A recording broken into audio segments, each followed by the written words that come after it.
tarea de presentar a Sergio Campos y hacer un poco de introducción del libro que ha editado Editorial Renacimiento, el libro de Castro Delgado, Mi fe se perdió en Moscú.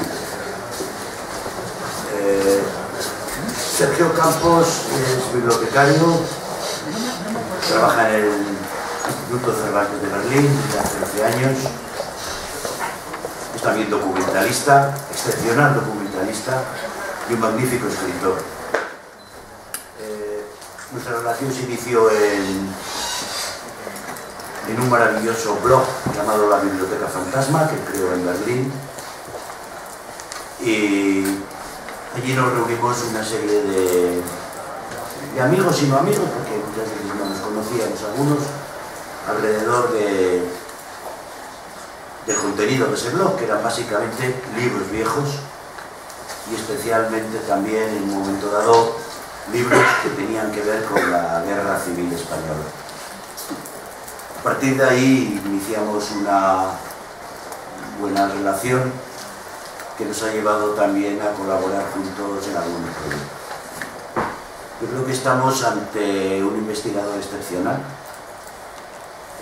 Al tema Castro Delgado le ha dedicado, ahora van a cumplirse 10 años. Sigue investigando alrededor de la vida de Enrique Castro y todos esperamos con impaciencia que por fin pueda llegar a publicar y dar forma y dar cuerpo a este trabajo, a esta biografía que ha aprendido sobre Enrique Castro. El libro del Renacimiento, Sergio se ha encargado de ser responsable de esta edición, y creo que es una edición canónica, creo que es la edición excepcional del libro de Castro Delgado por varias razones. En primer lugar, porque es una edición ya sin ningún tipo de censuras, y porque aporta una serie de documentos excepcionales que él ha descubierto.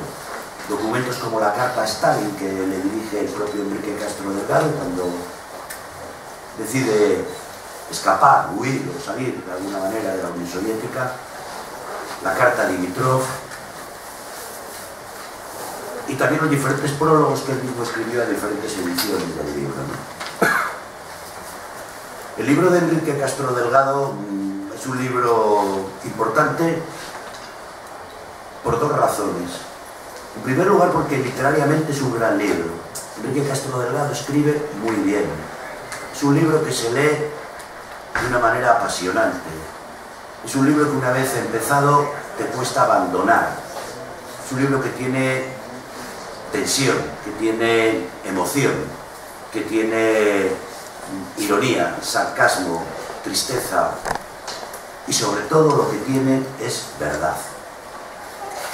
Esto es duro, o ha sido difícil de reconocer, porque para los que venimos de una militancia en la extrema izquierda o comunista anterior a la transición, pues este tipo de libros, y como la historia del partido de Comín Colomer o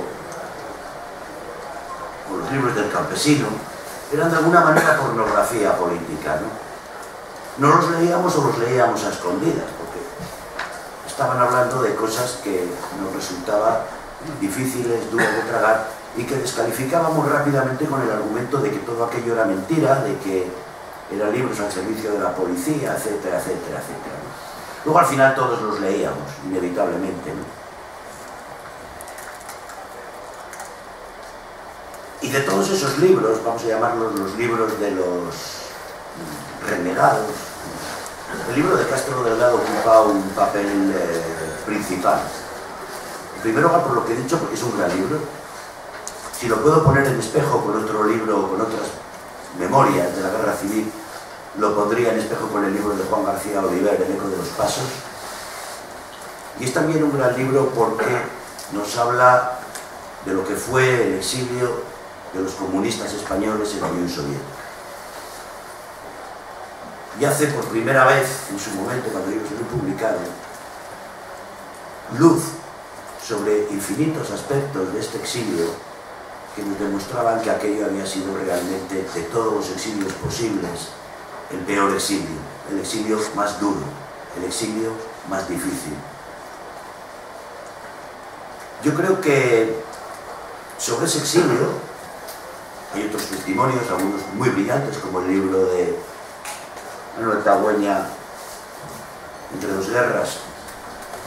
De ese exilio, este libro es un elemento decisivo para poderlo conocer, porque el telón de fondo que vamos a ir viendo cuando avanzamos en el libro, nos encontramos con los dirigentes de la Internacional Comunista, nos encontramos con Manuelsky, con Hermoyero, con Dimitrov, con otros cuadros medios de otro nivel, pero que son vistos de una manera absolutamente lúcida.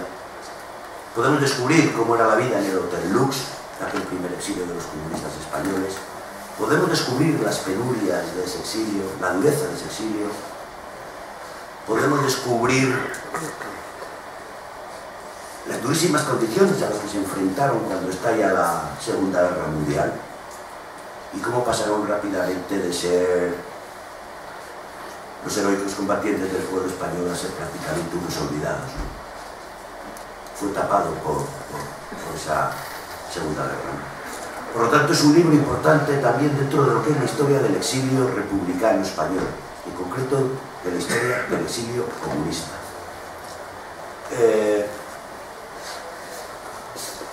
El exilio de Castro Delgado terminó el año 45, por lo tanto es un libro que se abre en el año 39 y nos conduce con la salida de los dirigentes comunistas españoles a lo que ellos llamaban la casa, a Moscú, y lo que va a ser luego, a la muerte de José Díaz, la lucha por la dirección del partido, el enfrentamiento entre Jesús Hernández y Pasionaria, y cómo en esa lucha, en ese enfrentamiento, Castro va a perder. Se va a ver inmediatamente colocado en una situación donde está en juego hasta su propia vida, y cómo consigue finalmente salir a México. Por lo tanto, es un libro importante en la historia del exilio español y es un libro importantísimo en la intrahistoria del Partido Comunista de España. En sus páginas vemos desfilar a la mayoría de los dirigentes que se fueron al exilio, sus idas y venidas, los que se van a México desde Moscú, los que vuelven, los que son condenados, los que son castigados a trabajar como obreros en las fábricas, porque eso era el castigo recurrente en el país del socialismo. Cuando un dirigente caía en desgracia o un militante se le condenaba a trabajar como obrero en una fábrica, lo cual es una paradoja que da que pensar, ¿no? Por lo tanto, históricamente es un libro importante por la intrahistoria del Partido Comunista de España, por esa parte tan dolorosa de la historia del exilio comunista español en Moscú, e insisto, por su importante valor literario, más allá de cualquier aspecto ideológico o político del asunto. Y no quiero decir mucho más porque creo que es Sergio el gran conocedor profundo de la historia de Castro. De hecho, ha tenido que viajar a México en repetidas ocasiones a seguir luego los pasos mexicanos de Castro cuando salió de Moscú. Conoce perfectamente los archivos también de la Internacional Comunista. A mí me ha sorprendido encontrar la autobiografía que escribió Castro Delgado, que comenta en su libro, nada más llegar a Moscú, que era obligatorio para presentar a los órganos directivos de la Internacional Comunista. Y lo que realmente demuestra la investigación de Sergio Campos es que Enrique Castro Delgado en su libro dice la verdad. Y os dejo con Sergio Campos.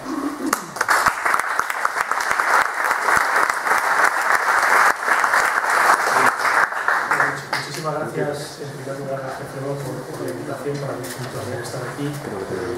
Querría agradecer especialmente a José Antonio Tarza la invitación concreta. Me lo he pasado tan bien en su blog, hablando de Castro y localizando fotografías, etcétera, que para mí es un enorme placer haberte visto por primera vez aquí. Querría también agradecer a Carlos sus palabras, han sido excesivas, pero muy amables. Y la Biblioteca Fantasma, el blog donde se inicia toda esta investigación, no hubiese funcionado, no hubiese sido más que un blog más dentro de la internet si no hubiese sido por Carlos, que es quien realmente guió mis pasos hacia Castro e hizo algo muchísimo más importante, que fue lo considero un maestro porque me enseñó algunas cosas fundamentales. Entre ellas la más importante yo creo que es la de la generosidad. En el momento en que Carlos encontraba un documento, lo ofrecía sin ningún tipo de ambajes, sin esperar nada a cambio y esperando que el documento sirviera siempre para que saliera a relucir la verdad, para continuar cualquier tipo de investigación. Lo he hecho conmigo y lo he hecho con muchísimas personas más. Esa generosidad es fundamental en el trabajo, no sé si decir historiográfico, porque no me considero historiador, pero sí. No se oye, perdón. Más cerca, sí. Ahora, perdón, perfecto. Pues no voy a repetir lo que he dicho. Nada, sencillamente agradecer a Jefrema y a Carlos, a Jefrema la invitación, a Carlos, haberme orientado hacia Enrique Castro Delgado. Considero que Enrique Castro Delgado es uno de los personajes fundamentales de la historia de la guerra civil y del exilio español, especialmente del exilio en Rusia. Del exilio español en Rusia hay bastantes libros. Uno empieza a hacer la lista y salen unos cuantos. Tenemos lo que yo llamaría la troika de los renegados, que serían Jesús Hernández, que fue ministro de Instrucción Pública durante la guerra, el libro de Valentín González, El Campesino, y el libro de Castro. A esta troika yo sumaría otro fundamental, que es el libro de Rafael Pelayo de Hungría, sobre sus experiencias en el Gulag. Se adelanta a todo el mundo al hablar de las experiencias en los campos de concentración soviéticos que él vivió. Rafael Pelayo era un pistolero de las MAO, de las milicias antifascistas obreras y campesinas, un chico muy joven. Durante la guerra tuvo participación en el ejército y en Rusia se enfrentó directamente con Pasionaria y terminó en el Gulag. Consiguió regresar a España, no sé cómo, y su libro es realmente fascinante. Es otro de estos libros que merece una reedición. Hay más, están los libros, por ejemplo, hay un libro de un estajanovista, Francisco Pintos, que encontré en uno de mis viajes en México y del que no se había hablado nada. Es un libro también importantísimo y muy interesante. Hay libros de guerrilleros, como José Ros, amigo de Pasionaria. Hay libros que escribieron los periodistas que escribieron en Radio España Independiente, La Pirenaica, como Luis Galán, Ramón Mendezona, este también bastante desconocido. Hay libros de comunistas de base, podríamos decir, como Ángel Aguilera. Está el libro de Irene Falcón, otro libro fundamental de Ettore Bani, otro libro importante de Rafael Miralles, cubano, de Tagüeña, que ha citado Carlos, por supuesto, y hay también un documento de archivo que tengo en mi poder, en mi propia biblioteca fantasma, que es de José Ramírez Checa. Lo cito en la introducción, digo que es un informe, pero es que es un informe así de gordo, es una cosa absolutamente fundamental, donde hace un repaso, un informe en el que hace un repaso de toda la vida de los españoles en Rusia. ¿Por qué el libro de Castro sobresale de alguna manera de todos estos? No quiero decir que sea mejor, por ejemplo, que el de Ettore Bani, cuando cuenta Bani todas las penurias que sufrieron los españoles en la URSS. Principalmente porque la investigación que he seguido desde hace tantos años de Enrique Castro me ha hecho ver que todo lo que cuenta en el libro es verdad, evidentemente con ciertos detalles que a lo mejor se escapan a algunas cosas que Castro quiere contar de sí mismo. Castro era un hombre bajito, un hombre con muy mala leche, era el típico español, bajito y cabreado, y extraordinariamente petulante.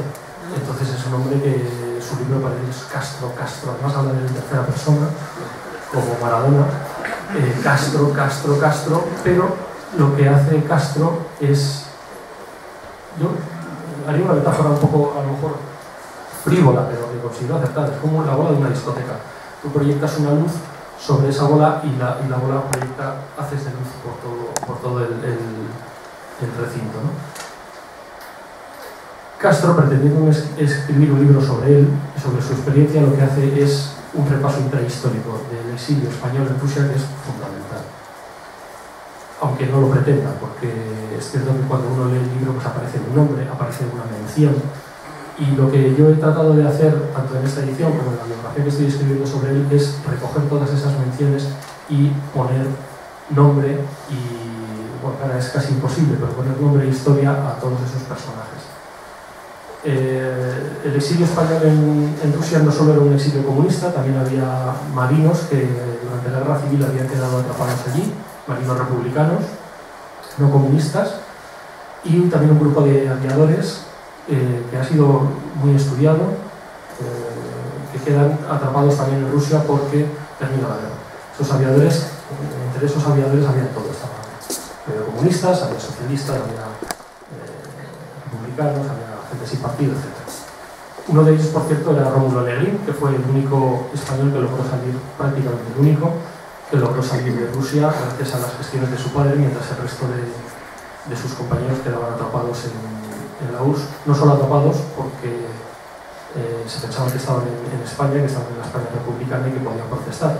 Protestaron y fueron al Gulag, todos ellos, ¿no? Aquellos que protestaron. De pilotos también hay un par de libros con historias absolutamente increíbles, ¿no? De su paso por los campos de concentración soviéticos. Castro, además de contar la verdad, es también la única persona que entra en un detalle que a mí me parece fundamental, es el detalle de poner la lupa en todo aquello que cuenta. No es algo generalista, no es tan generalista como Jesús Hernández, por ejemplo. Es la única persona, por ejemplo, que describe el edificio de la Comintern donde trabajaba. Yo he leído memorias de comunistas de todo el mundo que estuvieron trabajando en esas oficinas en el barrio de moscovita de Rostokino, y nadie hace una descripción del edificio. A la gente le podrá parecer absurdo. ¿Y qué aporta eso? ¿No? Pues, hombre, aporta un topos, aporta un lugar, aporta una visión. Yo en el momento en que leo el libro de Castro Delgado, cuando me dice que están las oficinas de la Comintern, ya sé cómo es, lo estoy dibujando, lo estoy viendo. Va más allá de la literatura política y se centra en una literatura, como he dicho antes, intrahistórica. Estoy realmente descubriendo qué hay, quiénes hay en ese edificio. La descripción del edificio, por ejemplo, también es importante, no solo porque diga que es blanco, no solo porque diga que tiene 300 despachos, sino porque describe cómo está rodeado por una cerca electrificada con unos barrotes y unos cables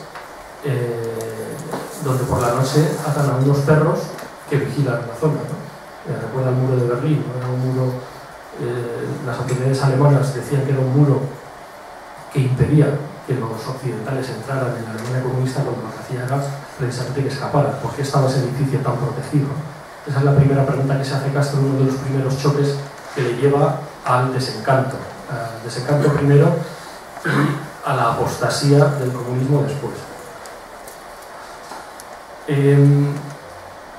La historia de Castro la resumo en dos líneas, es muy sencilla. Es un obrero metalúrgico, trabaja en un taller de relojería de precisión en la calle de Leganitos. Posteriormente trabaja con uno de sus tíos como electricista en un teatro. Ingresa en el Partido Comunista en 1925 de mano de Agapito García Tadei y sus primeras labores son dentro del aparato de organización a las órdenes de Pedro Checa. Su primer asesinato lo organiza en 1934, mata a un trabajador de una platería, la platería Espuñes, y de esa manera acaba con el esquirolaje en una huelga de metalúrgicos que se estaba alargando durante meses, y ese es su primer éxito en el partido. Sabemos esto porque el mismo Castro lo contó. Yo no he descubierto nada. Sí he descubierto quién era la víctima de Castro, sí he descubierto que se llamaba Juan Gris, he descubierto que tenía familia, que tenía un hijo con el que hablé, no tuvo varios hijos, logré hablar con el último que quedaba con vida y me contó que no sabía absolutamente nada del asesinato de su padre, de quién había sido el instigador. Había sido Castro y lo había publicado en un libro. ¿Qué quiere decir esto? Que el libro no se ha leído, que nadie ha prestado atención a ese dato, pero a mí me parece fundamental, ¿no? Porque con cuando hablamos de Castro hablamos de un autor importante que ha sido absolutamente olvidado y absolutamente despreciado por el estamento historiográfico de este país, ¿no? Un autor que en Hombres de Moscú cuenta, no con pelos y señales, porque oculta bastantes cosas, ya digo que se interesa más por sí mismo que por los demás, por lo tanto hay detalles de sus crímenes que no salen a la luz, que he tratado de seguir paso a paso y que, como todo lo que cuenta Castro, con la salvedad, ya digo, de las mentiras que uno pueda soltar en una autobiografía, con diferentes detalles de perspectiva y de percepción, Castro cuenta toda su labor en la represión de la retaguardia madrileña, y hay un libro, por ejemplo, del historiador Ángel Viñas, que se llama El Escudo de la República, donde trata precisamente ese tema. Solamente lo cita una vez, y lo cita para decir que no lo quiere citar, porque no le interesa en absoluto. Bueno, si hubiese indagado un poquito, habría encontrado detalles fundamentales para un libro que trata precisamente de eso. Pero volvemos otra vez a Rusia, volvemos al proceso de desencanto de Enrique Castro Delgado. Castro se desencanta del comunismo primero por una cuestión personal. Llega allí, como he dicho, era muy petulante y se creyó una estratega militar de primer orden. No lo era, por lo que he leído expertos. No tengo mucha idea de historia militar de la guerra civil, pero él se consideraba un estratega. Quería estudiar en la Academia Frunze junto a Lister, junto a Modesto, junto a Campesino, etc. Y el partido lo relega a una labor más burocrática dentro de las oficinas de la Comintern. La labor burocrática consiste en primer lugar, en estudiar todas las biografías que estaban obligados a escribir los comunistas que llegaban a la URSS. Y el papel de Castro era decir si estaban escribiendo la verdad o si estaban mintiendo o si estaban echando su currículum, ¿no? Podemos decir. Hasta que le llega la autobiografía de su madre, se me cuenta él, que por cierto no he encontrado en el archivo, incluso, o sea, que eso es un detalle que no sé si Castro le dice la verdad o no, y protesta ante la OEVA, que era la encargada de la jefa de cuadros de la Comintern dedicada a España, ¿no? Más adelante empieza a haber algo fundamental que yo creo que es importantísimo para comprender lo que fue el exilio español en la URSS, y es que en el país sin clases, como dice él, la colonia española se dividía en clases. Estaban la nomenclatura, digamos, del partido, pasionaria y demás, estaban los militares, estaba la burocracia de la Comintern, él, el resto de periodistas, que luego más adelante trabajó en la Piñonaica, etc. Y luego estaban los militantes de base, digamos, que eran enviados a trabajar a fábricas. Estos españoles, obreros, nuevos obreros, fueron diseminados por todo el país, por prácticamente un continente entero, sin hacer caso a su oficio. Es decir, un metalúrgico podía tener una fábrica haciendo trajes, un sastre podía acabar haciendo tractores, en fin, aquello fue un caos, los españoles protestaron, pero lo más importante es que se morían de hambre. El trabajo en las fábricas de Rusia era durísimo, cobraban un sueldo miserable que no les permitía vivir. O se hacían estajanovista o morían. De hecho, el primer viaje de Castro a unas poblaciones que hay en Ucrania, entre ellas Kramatorsk, comprueba esa división de los españoles, comprueba cómo los estajanovistas viven más o menos bien en unas casas decentes, adecentadas, y los españoles que no se han plegado al trabajo estajanovista se mueren de hambre. Dice Castro que de 10 niños han muerto 9 y queda solo uno vivo. La descripción que hace Castro, y que también hace Jesús Hernández, porque le acompaña en ese viaje, de aquel niño es espeluznante, ¿no? Hernández carga más las tintas que Castro, habla de un niño que es todo pellejo, con la piel pegada al cráneo, que es un monstruo, etc. Yo, como he hecho con todos los personajes que aparecen en el Liceo se perdió Moscú, seguí el rastro del niño, lo encontré, es una niña, se llama Carmen, y la conocí el pasado viernes, para mí fue muy emocionante. Sobrevivió y me confirmó que todo lo que cuenta Castro es verdad, todo lo que cuenta Castro sobre sus padres, sobre la muerte de los niños en Kramatorsk, etc. Hay otro detalle importante que nos permite ver hasta qué punto este exilio ha sido olvidado en la historiografía española, y es que de estos niños no hay rastro, no se sabe ni quiénes son, ni quiénes eran, ni quiénes eran sus padres. Los listados que hay de la emigración española en Rusia son incompletos, ¿no? Están incompletos.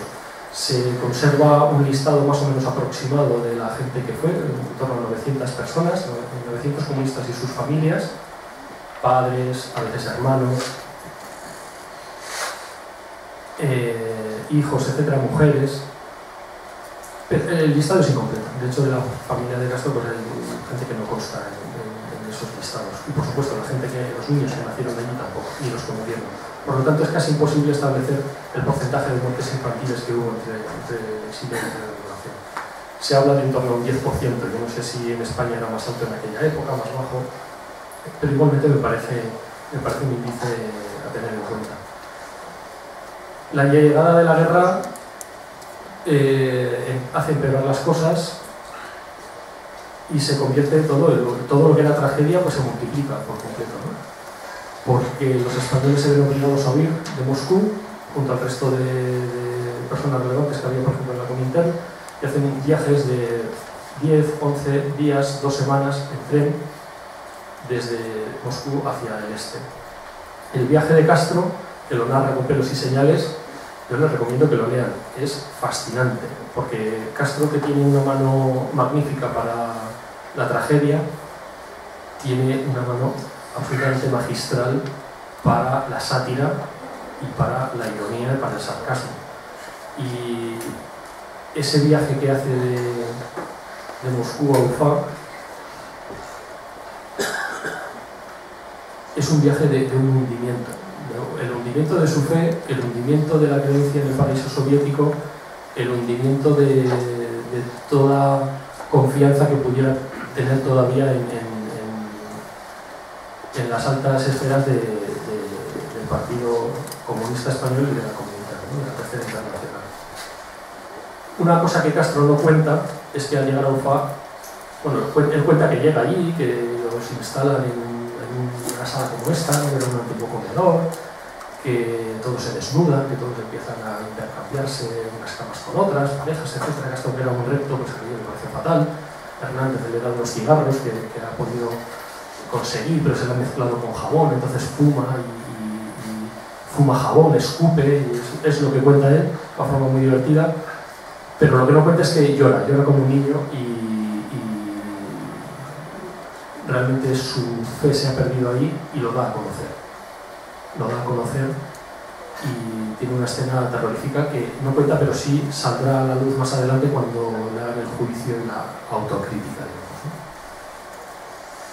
Tenemos ya entonces un Castro que en el año 43 ha perdido por completo toda esperanza de ideología comunista, ha perdido completamente su fe. Aquí tenemos que hablar siempre de términos religiosos porque realmente la adquisición de una fe, como decía Arthur Koestler, es algo instantáneo, es algo muy rápido, es una revelación, pero la pérdida es dolorosísima, la pérdida es muy lenta y la pérdida, tanto como les ocurre a los católicos que pasan la noche oscura del alma que dijo San Pablo, pues la sufren en sus mismas carnes con exactamente el mismo proceso los comunistas. De todas maneras, los documentos que he podido rescatar de la Comintern hablan todavía de un Castro caótico, de un Castro que no se somete, de un Castro rebelde, de un Castro políticamente poco formado. Políticamente poco formado significaba que no era obediente. Podía ser revolucionario, pero por encima de todo era un rebelde. De un Castro que no quiere hablar ruso y por lo tanto de un Castro que no puede alcanzar un cargo mayor por esa falta de capacidad de obediencia, ¿no? Pero sigue en un puesto de relativa importancia como es la dirección de Radio Pirenaica, donde trabaja junto a personas como Ramón Mendezona, Luis Galán, etc. y se encargan de retransmitir noticias a España, aparentemente desde el Pirineo, pero realmente desde Moscú. En el año 44, Jesús Hernández viaja a México y hay un enfrentamiento radical con Pasionaria, con Francisco Antón, que era su pareja entonces, también miembro del Buró Político, y Castro es considerado como su mano derecha en Moscú. Jesús Hernández queda en México, Castro queda en Moscú. Cuando le hacen el auto de fe, donde le acusan de derrotista, de antipartido, etc., y donde lo aniquilan por completo como persona, Castro hace una narración exhaustiva de ese aquelarre, que se corresponde más o menos con lo que cuenta en el libro. El archivo del Partido Comunista de España guarda las actas. Es muy interesante comparar las actas del partido con lo que cuenta Castro. Ahí vemos hasta qué punto lo que Castro dice es verdad y lo que no. En las líneas más tangentes, digamos, del asunto, Castro miente, quiero decir, no recuerda quién habla primero, quién habla después, mete a una persona que no estuvo nunca allí, una Josefina, Josefina Rodríguez, o el amor libre, como la llaman. Es que quería decir eso, quería decir que Josefina era una cabeza loca. Y es importante compararlas porque hay dos cosas de interés aquí. Una es que en líneas generales Castro no miente nada, él incluso se pone mal en el libro, cuenta como de alguna manera lloriquea, como pide que se le mantenga en el partido, pero por otro lado también dice que no ceja en su idea de salir de Moscú, que quiere irse de Moscú y que va a lograrlo. El resto de personas que están reunidas ahí, donde se Rubí, Enrique Lister, etc., no dan crédito, ¿no? Que una persona siga todavía con esa rebeldía y que no se pliega a las órdenes del partido. Por otro lado, tenemos un detalle que a mí me ha llamado la atención al leer las actas, y es que las actas están recogidas por la secretaria personal de Pasionaria, y todas las intervenciones de aquellos que atacan a Castro están contadas al detalle, al milímetro, coma. Cuando habla Castro, se olvida palabras, pone paréntesis. ¿Qué indica esto? Que Castro estaba ya condenado de antemano, a que el juicio era una absoluta farsa, ¿no? Había tenido la osadía de enfrentarse a la cúpula del partido y tenía que pagarlo muy caro. En el año 45, que es cuando ocurre esto, en mayo y junio del 45, las purgas estalinistas ya no estaban de moda. Pegarle un tiro hubiese sido contraproducente por cuestiones propagandísticas, y lo que se pretende hacer es que Castro termine en una fábrica, aunque él se niega porque su mujer está enferma. Su mujer, Esperanza Bascal, tenía una enfermedad de los nervios, tenía un hermano, Alejandro, que era joven, que también estaba enfermo. Habían estado ambos, Esperanza y Alejandro, en una región que se llama Galka, cerca de Saratov, no muy lejos de Stalingrado, donde pasaron hambre y donde murieron niños también de hambre y frío durante los meses de invierno del año 41-42. Y es un momento muy interesante porque Castro da voz a Esperanza en el libro, y Esperanza es la que cuenta de alguna manera lo que sufrió allí, ¿no?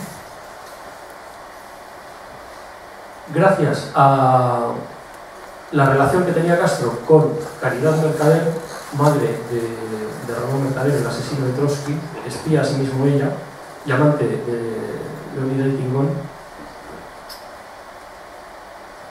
Castro logra salir de la URSS con su familia.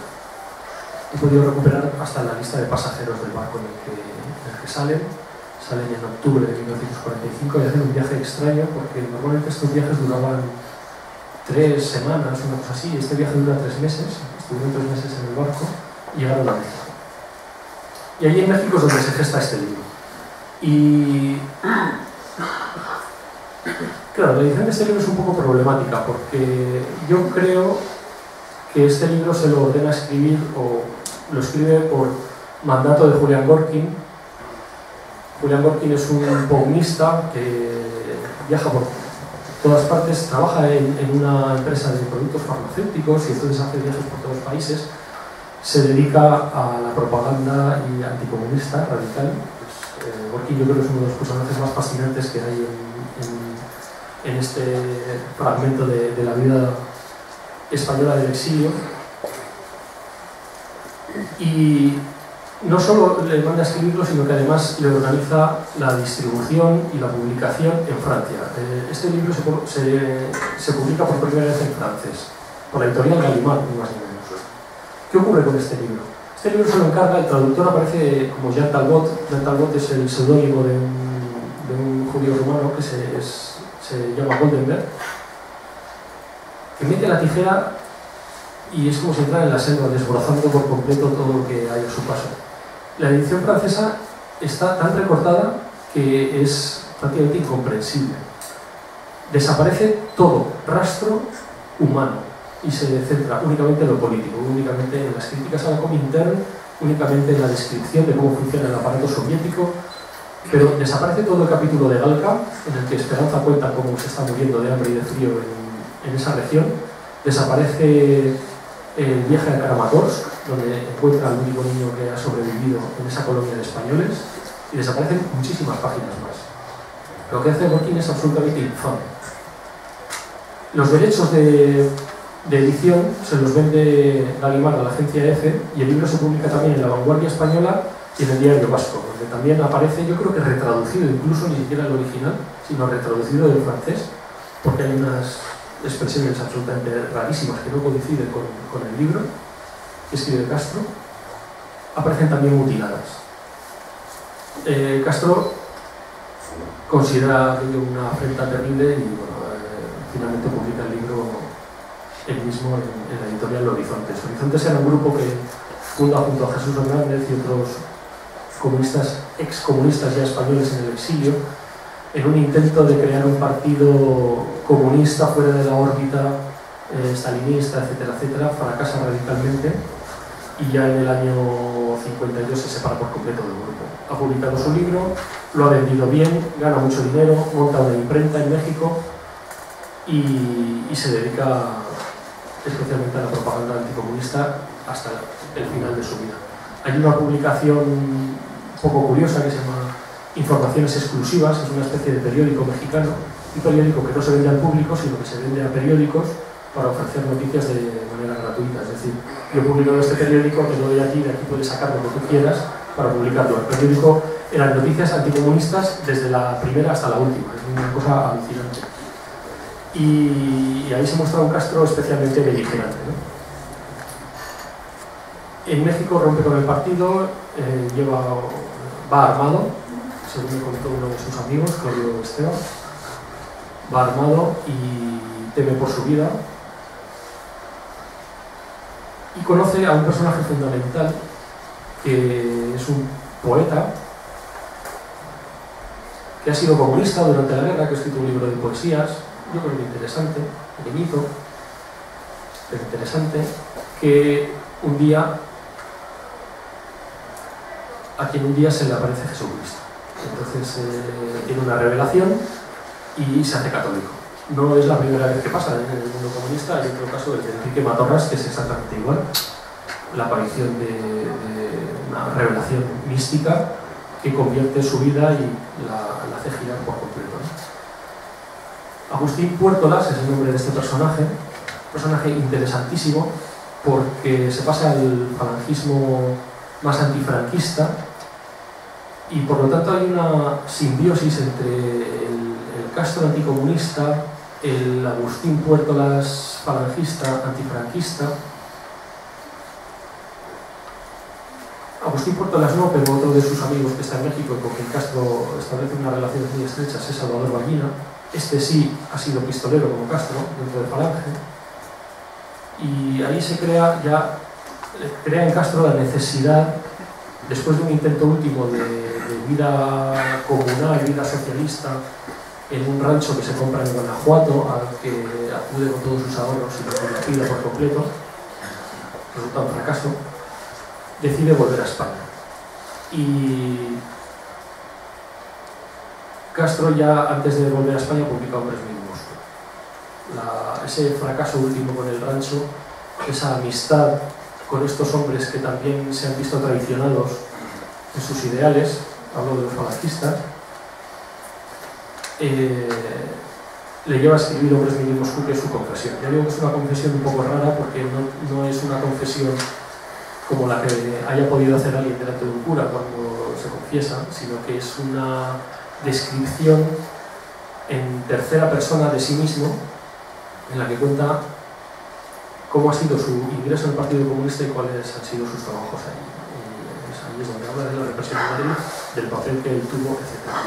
Sorprendentemente es un libro, ya digo, que ha pasado completamente desapercibido. Lo que hice al enfrentarme a este libro fue ir página por página y cada nombre que yo veía trataba de contrastar si aquello que aparecía era verdad o no. Cuando hablo, por ejemplo, de que está trabajando en la fábrica de José Verdala, pues yo localizo ese pequeño taller que todavía existe, ahora está en Barcelona, y lo llevan los nietos de aquel José Verdala. Lo que hago es llamar por teléfono y me dicen que por supuesto que conocen el libro de Castro, que alguien les habló de él, lo compraron, lo leyeron, nos hablaba de su familia y lo consideraban pues, como un acontecimiento familiar. Como he comentado antes, el asesinato de Juan Gris, allí nadie sabía nada. Su hijo jamás había oído hablar de Castro y cuando lees la prensa de la época descubres que nadie había encontrado, la policía nunca logró averiguar quiénes habían sido los asesinos. Se ofreció una recompensa de 15.000 pesetas entonces que nadie pudo cobrar porque no se localizó el asesino. Más adelante hay más asesinatos, hay más crímenes, aparecen nombres concretos, vuelvo a localizar a familiares, vuelvo a hablar con ellos y todo el mundo desconocía la existencia de estas páginas. ¿No? Es una cosa que me parece muy sorprendente. El regreso de Castro a España lo hace a través de Franco y a través de Fraga. Y Fraga le ofrece un sueldo y le ofrece unas colaboraciones en diversos periódicos del régimen, entre ellos el periódico Ya, y logra sobrevivir más o menos entre eso y las publicaciones que sigue enviando a México, que publican en el Universal, que publican en informaciones exclusivas, etcétera, con un sueldo más o menos razonable, pero hace diferentes viajes, tengo hasta sus billetes de avión y bueno, en fin, hace viajes a Florida, a Francia, de Francia a España, viaja entre el año 61 y 63 bastante, y se instala finalmente en España en el año 64, donde se publican tanto Mi fe se perdió en Moscú como Hombres de Moscú, ligeramente censurados, aunque él intentó evitar que se censuraran. Sí hay pequeños pasajes que en esta edición de Mi fe se perdió en Moscú vuelven a estar restituidos. Están mirando en el Archivo General de la Administración, haciendo un contraste con la edición mexicana que él sacó, etc., y lo he podido completar. Y Castro finalmente muere nada más poner los pies en España, prácticamente. Llega a España a finales del 64 y el 5 de enero del 65 muere. Su esquela la publican periódicos como el New York Times, como el Washington Post, como el Corriere de la Sera, como el Die Presse en Viena, por supuesto periódicos españoles, y ahí es donde queda Castro, sencillamente en una esquela final, yo creo que porque era domingo y porque no había nada más que poner en aquellas secciones, y ese es el final, digamos, de Castro. Hay un cuento del escritor húngaro, no sé cómo se pronuncia, Lajos Ziali, que habla de la historia de un carpintero que tiene un pequeño taller en Budapest, y el carpintero muere, el taller cierra, y el último resquicio que queda de él es un papelito donde está escrito su nombre, János Kovács. Y ese papelito, ese taller que cierra, no se vuelve a abrir, nadie lo vuelve a comprar, nadie lo vuelve a poner en marcha, y ese papelito se va consumiendo poco a poco, hay lluvias, hay goteras, el papel se deshace hasta que no queda nada. Eso es lo que ha pasado con Castro, y eso es lo que de alguna manera ha pasado también, porque ya digo que el libro no solo es un libro de Castro, no es solo un libro sobre Castro, es un libro también sobre aquellos comunistas que tuvieron puestas sus esperanzas en un paraíso que les defraudó por completo. Evidentemente no a todos. Sí hubo un desencanto mayoritario que comienza en el momento en que ponen los pies a Rusia, cuando descubren que las fotografías de las revistas de propaganda como Rusia en Construcción, Rusia Hoy, etcétera, eran todas mentiras. Lo que ven es un país gris, es un país, además en un monte muy malo, en pleno deshielo, la nieve ya no es blanca, la nieve es sucia, la nieve no es virginal, la nieve está corrompida, hay mucha pobreza, están los chipronis, estos que son los niños que están pidiendo en la calle, cosa que en España era impensable. Y bueno, cada uno llevó su desencanto como he dicho. No todos terminaron desencantados, algunos lo llevaron como pudieron, pero sí que hubo un grupo de gente que quiso denunciar aquellas condiciones, y de ahí es donde surge el libro de Intereses Perdidos. Muchas gracias.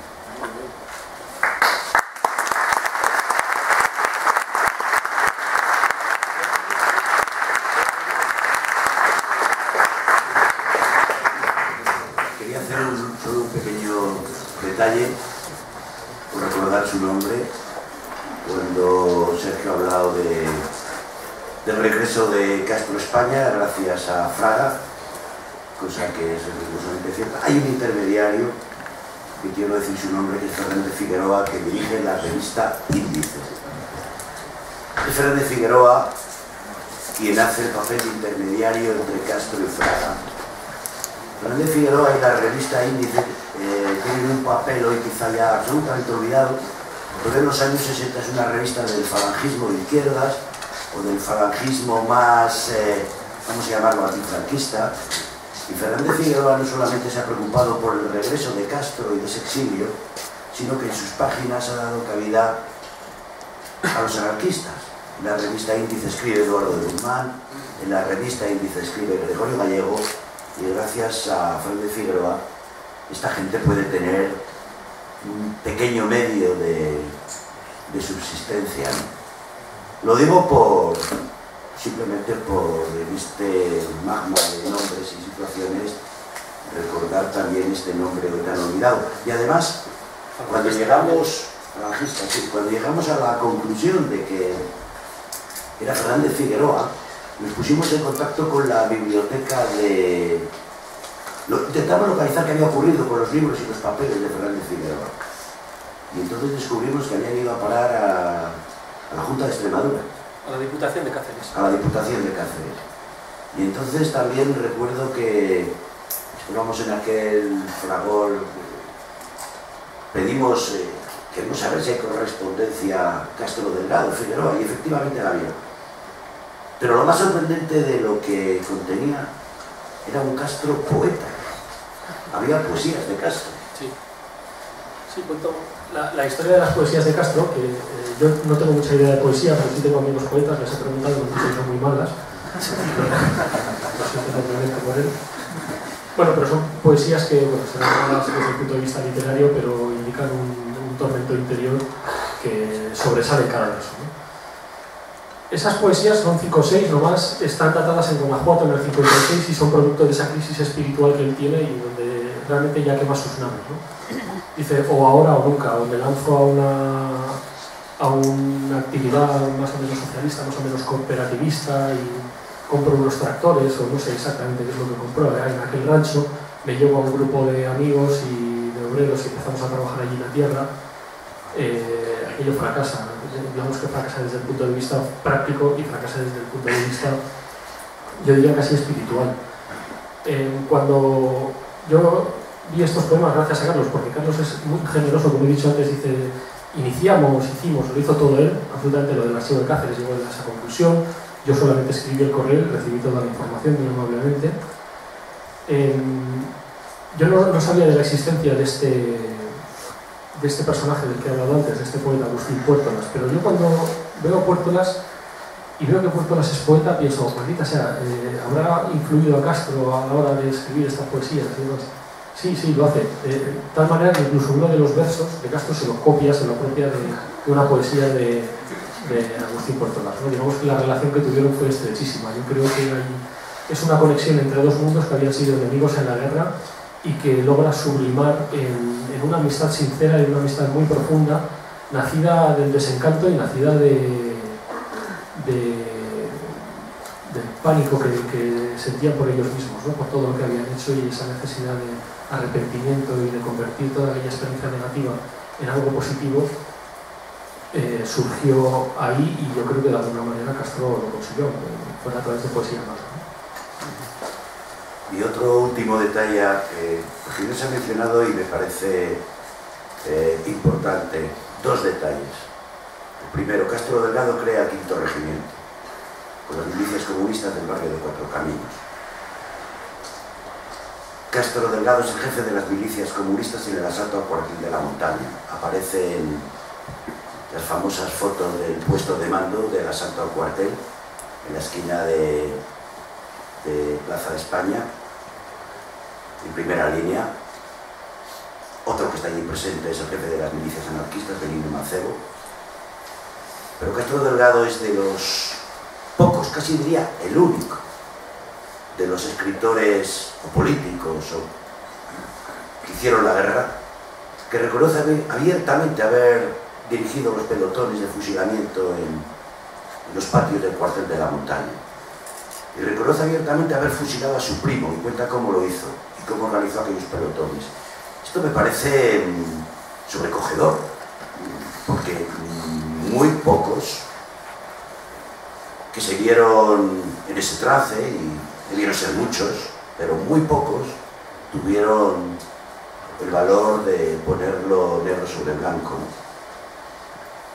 Por lo tanto, Castro es un personaje de importancia en la Guerra Civil Española. No es simplemente una figura menor. Es verdad que muy pronto va a caer en desgracia. Le van a quitar la comandancia y se la van a dar a ni más ni menos que a Vittorio Vidali, a Lister y a Vittorio Vidali, alias Carlos Contreras. Y a partir de ese momento yo creo que esa va a ser la primera gran decepción de Castro con el partido. Él ha creado el quinto regimiento, él ha organizado sus secciones, él ha preparado las milicias, y cuando realmente el quinto regimiento empieza a andar, empieza a caminar, empieza a ser una fuerza operativa de primera magnitud en el Madrid de los primeros meses de la guerra, Castro es apartado y enviado, creo recordar, al Ministerio de Agricultura, al Instituto de Reforma Agraria, ¿no? Eso lo va a vivir él y lo va a sentir como una humillación. Y digo esto porque a lo largo del libro yo creo que hay un perfil de Castro que le da además un interés literario grande, que es la historia de un hombre resentido consigo mismo, por ejemplo con su sexualidad. El jefe de la criminal de Madrid, bajo el bienio negro, Martín Bárcenas, le destroza los huevos a patadas en un interrogatorio, lo deja impotente para el resto de su vida, lo cual eso a lo largo de sus libros va a ser una cosa que le va a atormentar. Va a ser un hombre resentido con sus camaradas que no aprecian sus cualidades de jefe y de estratega militar, como tú decías. Y ese resentimiento, ese veneno, va a dar fruto en estos libros. Yo creo que sin ese resentimiento estos libros serían inviables, porque de alguna manera creo recordar que en el libro importante de Gregorio Morán, de Miseria y Grandeza del Partido Comunista de España, libro fundamental porque en un momento dado de una manera muy valiente hace luz sobre lo que fue la historia del partido a partir del momento que se perdió la guerra, trata también a Castro como el gran resentido, como un libro sobre el que se detiene poco, también lo que tú decías, lo valora poco, le da una entidad insuficiente, ¿no? Y yo creo, sin embargo, que el tiempo va haciendo que el libro de Castro tenga la importancia que merece. Antes se me ha olvidado, creo que es muy importante la edición de este libro, el prólogo que ha escrito Sergio, y que de una manera muy resumida, pero al mismo tiempo muy precisa, nos sitúa a Castro en todo el contexto histórico de su vida, de la guerra, del exilio, tanto el exilio de Moscú como el exilio mexicano, y de su regreso y su muerte a Madrid. Yo recuerdo el día que me dio la noticia de que había ido a ver la tumba y había encontrado la tumba, ya me pareció algo, el broche, ¿no? Que además me contaste que había una estrella grabada. Sí, lo de la tumba es curioso, está en el cementerio de las Rozas. Si acabo ya solo con dos puntualizaciones. Está en el cementerio de las Rozas, la carretera de La Coruña, que hay un cementerio en medio de la carretera. La tumba está ahí, tiene una cruz griega, ni siquiera es una cruz católica, y luego la estrella de nacimiento es una estrella soviética, es una cosa un poco peculiar. Yo creo que fue una broma macabra de Esperanza, que acabó hasta las narices de su marido. A ver, dos cosas, solamente dos cositas, dos puntualizaciones. En la introducción digo que Castro fue bautizado en San Antonio de los Alemanes. No es verdad, fue en San Antonio de Padua, en el barrio Cuatro Caminos, lo siento. Más que una rata, es un ratón. Y respecto al cuartel de la Montaña, para que vean cómo cuenta Castro las cosas, deja entrever que asesina a su primo, que lo fusila. No es verdad, el primo lo deja marchar. pero sí es cierto que el primo muere inmediatamente después, perseguido y fusilado, tanto él como uno de sus hermanos. Y ya. ¿Alguna pregunta? Sí,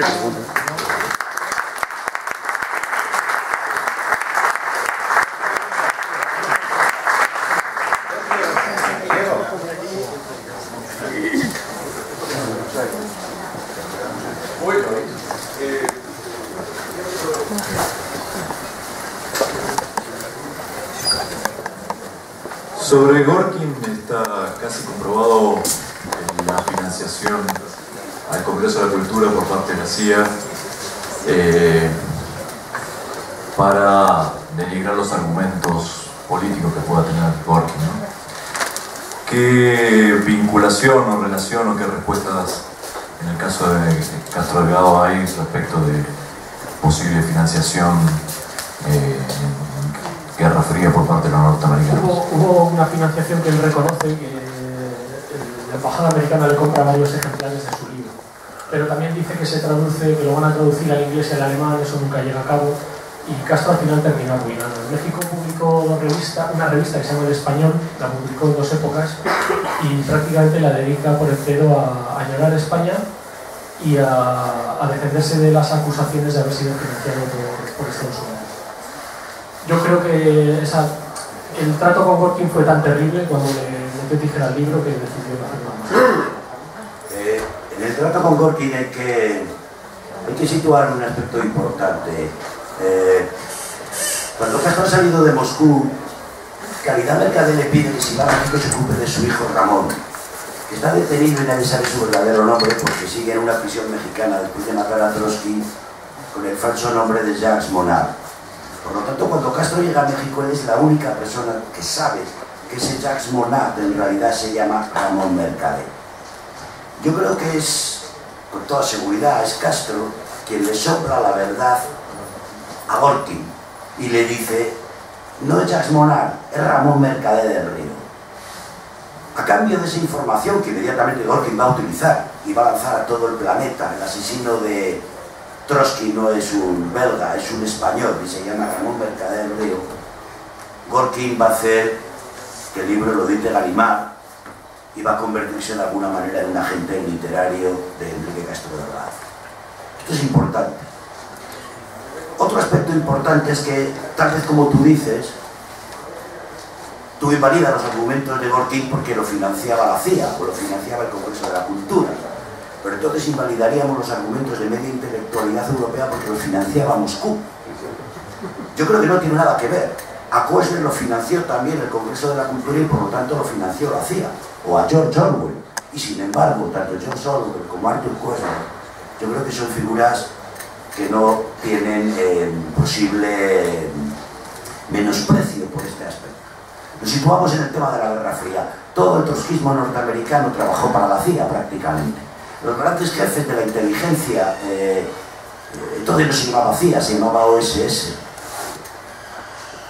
que comienzan a decir el enemigo es Stalin o el enemigo es la Unión Soviética, y los trotskistas lo sabían por su propia supervivencia, se aliaron y trabajaron en esta dirección. Pero yo creo que la labor que hace Gorkin, primero yendo a buscar al campesino a Irán, que la aventura del campesino es otra aventura increíble, decidiendo que es real, que este hombre es Valentín González y me lo llevo desde Irán y además le voy a publicar sus libros, haciendo la labor de Castro. A mí me parece que a estas alturas ya, más que invalidarlo, estoy más de acuerdo con Sergio que lo que hace es darle mayor fascinación al personaje, ¿no? Le da un mayor relieve, porque al final además Julián Gorkin es un solitario, no es que él esté con uno, con otro, con un grupo, es realmente un hombre, es un francotirador, ¿no? Anticomunista furibundo, tiene motivos por lo que ha sido el exterminio del trotskismo en España, por lo que es el conocimiento directo que tiene por la vía del campesino, por la vía de Enrique Castro, de cuál ha sido la suerte de sus compatriotas en la Unión Soviética. Y bueno, a mí me gustaría que la memoria no quedara como un apestado, sino que quedara como un español relevante, ¿no? Sí.